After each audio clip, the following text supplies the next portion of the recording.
Election কমিশনের database থেকে অকাট্য প্রমাণ বের করে লোকসভার বিরোধী দলনেতা রাহুল গান্ধী প্রমাণ করে দিয়েছেন যে সারা দেশে ভোট চুরি করে জিতছে বিজেপি।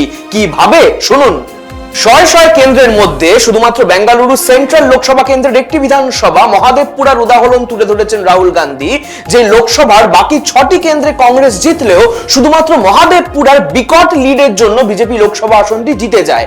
সেখানে দেখা যাচ্ছে যে জনৈক ভোটার গুরকিরত সিং ড্যাং একই সঙ্গে বুথ নম্বর 116, 124, 125 এবং 126 এর ভোটার।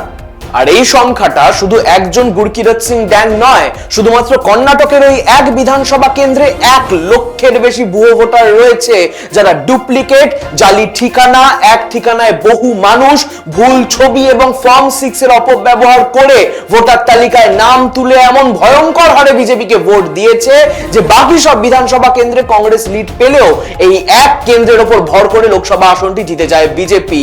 জানতে চান আরো কিভাবে আপনার ভোট চুরি হচ্ছে? তাহলে আমার অর্থাৎ শুভম গাঙ্গুলির সঙ্গে দেখতে থাকুন দৃষ্টিভঙ্গি।